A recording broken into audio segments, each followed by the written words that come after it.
to read you some statements, and you guys are going to tell me if they are true or false. You guys ready for a little trivia this morning? All right. The largest mountain in the world, from base to peak, is Mauna Kea. Oh, true and or false? It is true. From base to peak, most of it's underwater. It's in Hawaii. All right. The orca is the natural predator of the moose. True or false? I heard that laugh. Ooh, true or false? Man, you are not zip for nada. Yeah, that is true. Moose can swim and do occasionally. So if they're swimming, what's in the waters in Alaska? Those big bad orcas. All right, here's another one. Woolly mammoths were alive during the building of the pyramids of Giza and the building of Stonehenge. True or false? True. You guys are getting it now, aren't you? All right, one more since we're talking about Egypt. Did you read my message already? Cleopatra lived closer to the invention of the iPhone than she did to the completion of the Great Pyramid of Giza. True or false? True. All of those things are true. You can Google them if you want to. They seem ridiculous, though, don't they? Like, they seem like there is no way that those things could possibly be true because they don't sound true. Like, you don't think of an orca as being a predator of a moose. You don't think of the biggest mountain in the world being in Hawaii. We always think that is Mount Everest. And it is, unless you count the base of the mountain, which is underwater. There's all sorts of things that are true, but we doubt them until we need proof that they're actually true. So some of you might have already Googled some of those trivia questions, or maybe you will after church. I don't know if Tabitha was right. Let's see what the great Google has to say, because we know everything's true on the internet, of course. But sometimes we just need proof that something is true. From John 20:24-29. Thomas, who was called the twin, one of the 12, was not with the disciples when Jesus came. And the other disciples told him, "We have seen the Lord." But he said to them, "Unless I see the mark of the nails in his hands, and put my finger in the mark of the nails, in my hand in his side, I will not believe."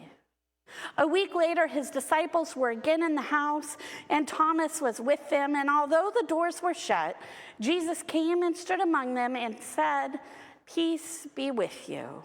And then he said to Thomas, "Put your finger here and see my hands. Reach out your hand and put it at my side. Do not doubt, but believe." Thomas answered him, "My Lord and my God." Jesus said to him, "Have you believed because you have seen me? Blessed are those who have not seen and yet have come to believe." So this morning, we pick up these stories of resurrection once again. We had the story of Easter morning, of Mary hearing and then seeing Jesus, her telling the disciples hiding in the room, and the second resurrection story of Jesus walking through that barricaded door and meeting with them. And here we have the disciples telling the only disciple who was not present, Thomas, telling Thomas all about this great and exceptional thing they had all experienced. And Thomas is like, that is too good to believe. That has never happened before. I don't think I can really believe that happened until I can experience it myself. Thomas gets a bad rap. What do we call Thomas? Doubting Thomas. Doubting, that naughty, terrible, disbelieving, faithless Thomas. He is so often portrayed as someone who doesn't have enough faith. He has to have proof, as if proof is a bad thing. Here's the thing. Every single one of those disciples had experienced doubt. Every single one of those disciples needed proof. They all just happened to receive it at the same time, except for Thomas. They were locking themselves in a room, absolutely terrified for their lives, until Jesus comes walking through the locked door to help them experience God's peace. They had already heard about the resurrection from Mary, and still they didn't expect to see Jesus walk into that room. Thomas was not doubting Thomas. Thomas was honest Thomas. It's not that he didn't want to believe. It's not that he didn't want to experience what they did. It's that it's been a week, y'all, since anyone had seen Jesus. Thomas wasn't in that locked room with the rest of them, and he has got some doubt and just needs a little bit of reassurance.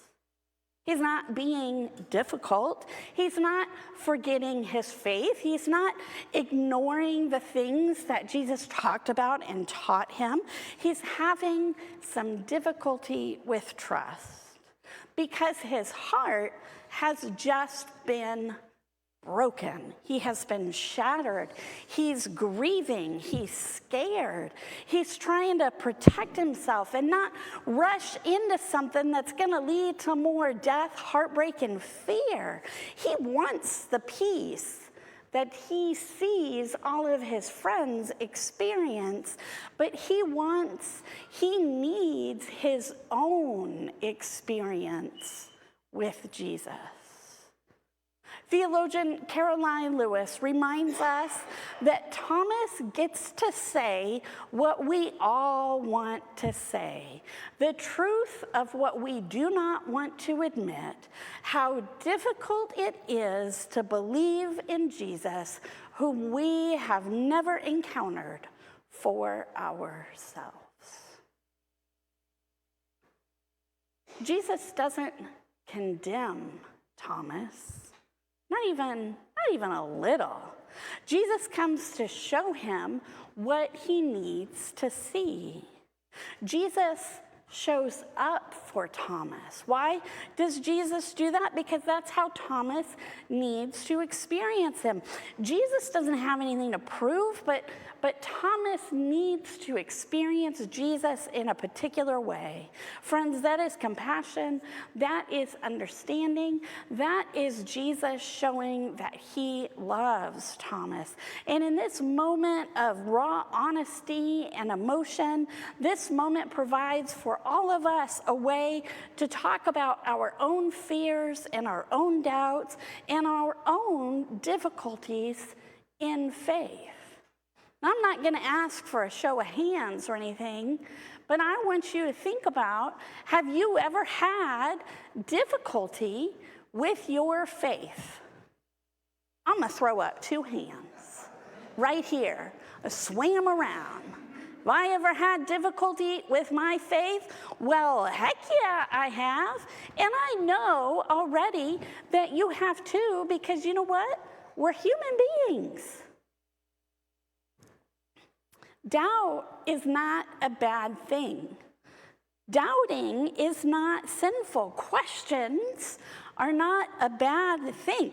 Listen, if y'all think asking questions are a bad thing, this is not the church for you, because this is about all we do sometimes. I know many of us have been a lot of places where questioning our faith is actively discouraged, where saying hard things about faith out loud is not just frowned upon, but actively turned against us. And the implication is, oh, if you think that, if you say that, if you believe that, then you're not really a faithful person. You're being a bad Christian, blah, blah, blah, blah, blah, blah, blah. I know some of us have heard some kind of version of that. Friends, that's not faith. That's just dogma. That's not going to help us when life gets difficult.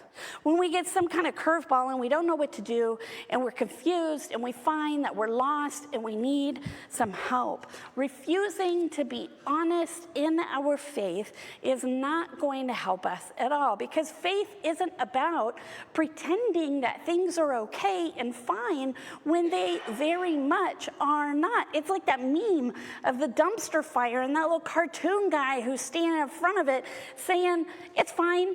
Everything's fine." No, it's not. And that's okay. I've talked about this a little bit before, but most of us, maybe not all of us, but most of us have this need to have things resolved really well. Right? We want whatever problem we have to just be resolved and just kind of put together and wrapped up real nice and have a nice, neat little bow put on. And then we can take that and we can just put that away somewhere and pretend that never happened and just kind of go on with life as we think that it ought to be. But life is not like that. And things don't always get resolved the way we want, or even sometimes at all. And doesn't that just stink? And it's frustrating, and it's painful, and it's not great, and sometimes it just feels unfair. But faith is not some kind of like balancing scale, right, of making things neat and tidy and fair. Faith is about being able to live right smack dab in the middle of whatever it is that's going on in our life. To be able to do so, to be able to find our way through it, and to be able to do so knowing that we are not alone in the middle of whatever it is. And doubt can just be part of that faith process. I had a conversation with a friend this week, and that friend learned some pretty bad news. And so she called someone else and shared that news and tried to talk about her fears and her doubts and her fear that things were going to end up badly in this situation. And the other person kind of yelled at her, kind of got onto her and told her, "Don't think like that. You can't think like that, because if you do, things are not going to go well." And this person implied that my friend was not being faithful and that she was being a bad Christian because she was afraid and she had doubt. And the thing is, though, the news that she received, it was pretty scary. Anybody would be afraid. And it's reasonable to doubt that things are going to be okay at the end of that road, because it's the kind of situation that very much might not be okay. And that's reality. And living in reality means that our faith can be built in such a way that it can go through that reality with us. There is no room in our life for some kind of cookie cutter faith that just spouts some kind of superficial, shallow dogma and doesn't really do anything for us. We don't have to have relentless optimism about everything and such toxic positivity that we can't even feel our own feelings when we're in the middle of something hard. Faith isn't about refusing to admit when things are hard or scary or even just weird. Thomas needed a particular experience with Jesus to be able to continue in his faith. It's a great example for all of us to be honest with ourselves and others about our faith and what we need to be able to get through whatever it is that we're going through. We all need things expressed in certain ways for those things to be meaningful for us. It doesn't look the same for all of us. It doesn't have to. Faith is about continuing to believe that God was with us, even in the worst of times, because the heart of faith and the heart of this text is not even really about belief versus doubt. That's not even the heart of this text. The heart of this text is about relationship. How we are in relationship with God and one another. Jesus understands that Thomas's questions and state of mind are a reflection of their relationship. They're a request for intimacy. They're admitting vulnerability in a community that has already been through so much together. It is this intimacy and this relationship with Jesus, with the other disciples, that holds Thomas together when he needs it the most. That makes space for Thomas's doubts. That makes space for Thomas's fears. Because of that relationship, Thomas is able to be honest about where he is at in his faith. We see Thomas struggle. We see Thomas wanting his faith, and it's hard to watch, even more so because we can probably recognize ourselves in that moment. We hear Thomas's story, and we recognize our own need for reassurance, our own need for God's presence, our own need for compassion when we're having a hard time, our own need for relationships that support us and care for us and accept us and love us when we need it the most. And what we would do well to remember is that God will always come through for us too. God will always come through for us too. We might not see and experience Jesus in the same way that Thomas does. I mean, wouldn't that be nice? But we still experience the same presence, the same love, the same compassion, the same tenderness that is expressed to Thomas. We still receive those things today because God will always show up for us. My dear friends, God will always show up for you. Amen. I invite you to pray with me this morning. Oh God, we are grateful for your presence this morning, which holds us tenderly. We are grateful for the ways in which you make space for our fears and our doubts, for all of the emotions that we feel.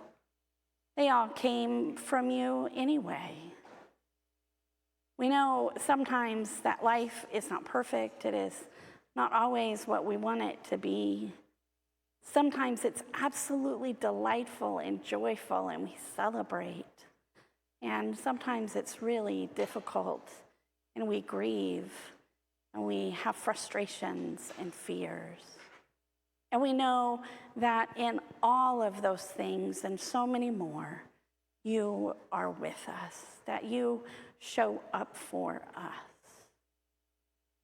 We lift up this morning the people that we know and love and those even that we don't, that are struggling today. We know that you show up for them too. God, help us be your presence in this community, in this world, in ways that help others understand that you do indeed show up for us all. Amen.